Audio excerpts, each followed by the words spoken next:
নমস্কাৰ এই মুহূৰ্তৰ অসমৰ প্ৰত্যেকগৰাকী জনতালৈ দিবলৈ ওলাইছোঁ ডাঙৰ খবৰ। আজি হৈছে 25 আগষ্ট। আজি অসমৰ লাখ লাখ দুখীয়াসকললৈ কেইখনমান চৰকাৰী আঁচনিলৈ দিবলৈ ওলাইছোঁ ডাঙৰ খবৰ। তো যিসকল মানুহে ভিডিঅ'টোত ক্লিক কৰিছে অনুগ্ৰহ কৰি ভিডিঅ'টো স্কিপ নকৰি প্ৰথমৰ পৰা শেষলৈ চাই থাকিব, কিয়নো এইটো ভিডিঅ'ৰ মাজত চৰকাৰী ঘৰৰ পৰা আৰম্ভ কৰি মহিলাসকললৈ কেইখনমান গুৰুত্বপূৰ্ণ খবৰ প্ৰদান কৰিম। অনুগ্ৰহ কৰি ভিডিঅ'টোত ক্লিক কৰিছে যদি ভিডিঅ'টো স্কিপ নকৰি প্ৰথমৰ পৰা শেষলৈ চাই থাকিব। লগতে মোৰ চেনেলত নতুন হ'লে প্লিজ চেনেলটো ছাবস্ক্ৰাইব কৰি মোৰ লগত থাকিব। তো বলক ভিডিঅ'টো আৰম্ভ কৰি আজি প্ৰথমটো গুৰুত্বপূৰ্ণ খবৰৰ বিষয়ে বিস্তাৰিত জানি লওক। তো আজি প্ৰথমটো গুৰুত্বপূৰ্ণ খবৰ হ'ল চৰকাৰী ঘৰলৈ। তো আপোনালোকে মোবাইল স্ক্ৰীনত চাব পাৰিছে বিজেপি আসাম প্ৰদেশৰ ফালৰ পৰা চৰকাৰী ঘৰলৈ এনেকুৱা এখন আপডেট প্ৰদান কৰিছে। তো অসম চৰকাৰে কেবিনেট বৈঠকত চৰকাৰী ঘৰলৈ এখন বিশেষ সিদ্ধান্ত গ্ৰহণ কৰিছে। তো কি সিদ্ধান্ত গ্ৰহণ কৰিছে সেয়া আপোনালোকক বিতংভাৱে জনাই দিছোঁ। অনুগ্ৰহ কৰি ভিডিঅ'টো স্কিপ নকৰি প্ৰথমৰ পৰা শেষলৈ চাই থাকিব। তো ইয়াৰ পিছত অৰুণোদয় আঁচনিলৈ এখন গুৰুত্বপূৰ্ণ আপডেট আপোনালোকক প্ৰদান কৰিম। তো ইয়াতে লিখা আছে অসম কেবিনেটৰ গুৰুত্বপূৰ্ণ সিদ্ধান্ত। অসমত নতুনকৈ 3,14,773টা পৰিয়াললৈ প্ৰধানমন্ত্ৰী আৱাস যোজনাৰ গৃহ। তো যিসকল মানুহে চৰকাৰী ঘৰ পোৱাৰ কাৰণে আবেদন কৰিছিল সেই সকল মানুহৰ বাবে আহি গ'ল ভাল খবৰ, কিয়নো অসম চৰকাৰে নতুনকৈ 3,14,000 চৰকাৰী ঘৰৰ আবণ্টন প্ৰদান কৰিছে। তো আপোনালোকৰ নাম যদি চৰকাৰী ঘৰত অন্তৰ্ভুক্ত হৈ আছে তেন্তে অতি শীঘ্ৰে আপোনাৰ বেংক একাউণ্টত সোমাই যাব চৰকাৰী ঘৰৰ প্ৰথম কিস্তি 37,500কৈ টকা। তো যিসকল মানুহৰ নাম চৰকাৰী ঘৰত অন্তৰ্ভুক্ত হৈ আছে কিন্তু এতিয়ালৈকে চৰকাৰী ঘৰৰ টকা পোৱা নাই, সেই সকল মানুহে ভিডিঅ'টো চাই আছে যদি এইটো ভিডিঅ'ৰ কমেণ্ট বক্সত কমেণ্ট কৰি জনাই দিবলৈ নাপাহৰিব।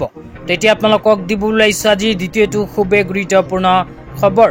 তো আজি দ্বিতীয়টো গুৰুত্বপূৰ্ণ খবৰ হ'ল অসমৰ মাননীয় মুখ্যমন্ত্ৰী ডাঙৰীয়াই প্ৰদান কৰা এখন বিশেষ আপডেট লৈ। ইয়াতে অৰুণোদয় আঁচনিলৈ এখন বিশেষ আপডেট অসমৰ মাননীয় মুখ্যমন্ত্ৰী ডাঙৰীয়াই প্ৰদান কৰিছে। ইয়াতে লিখা আছে বহুখিনি বাধা নেওচি আমি আজি মহিলা উদ্যমিতা অভিযানৰ দ্বিতীয় পৰ্যায়ৰ ধনৰাশি প্ৰদান আৰম্ভণি কৰিছোঁ।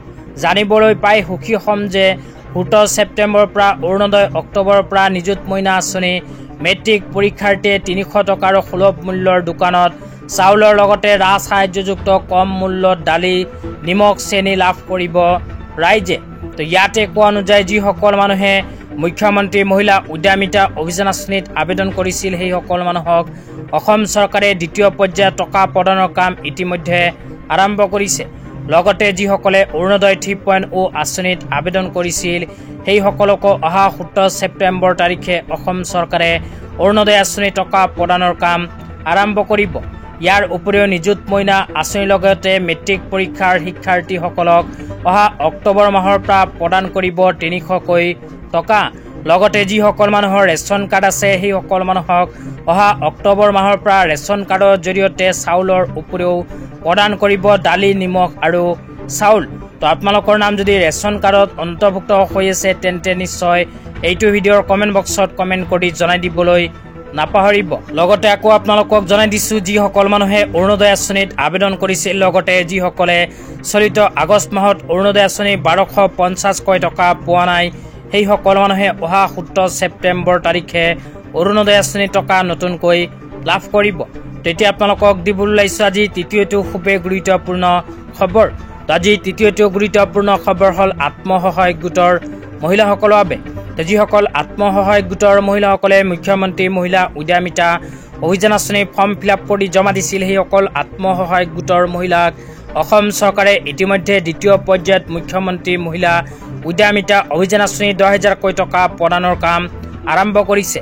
তো ইয়াৰ লগত সংগতি ৰাখি অসম চৰকাৰে আজি এইকেইখন সমষ্টিৰ আত্মসহায়ক গোটৰ মহিলাসকলক প্ৰদান কৰিব মুখ্যমন্ত্ৰী মহিলা উদ্যমিতা অভিযান আঁচনি 10,000কৈ টকা। তো আপোনালোকে মোবাইল স্ক্ৰীনত চাব পাৰিছে এনেকুৱা এখন আপডেট ইতিমধ্যে আমাৰ হাতত আহি পৰিছে। তো ইয়াতে কোৱা অনুযায়ী আজি হ'ল 25 আগষ্ট। তো আজি ধুবুৰী সমষ্টিৰ আত্মসহায়ক গোটৰ মহিলাসকলক অসম চৰকাৰে প্ৰদান কৰিব মুখ্যমন্ত্ৰী মহিলা উদ্যমিতা অভিযান আঁচনি 10,000কৈ টকা। তো আজি ইমানেই।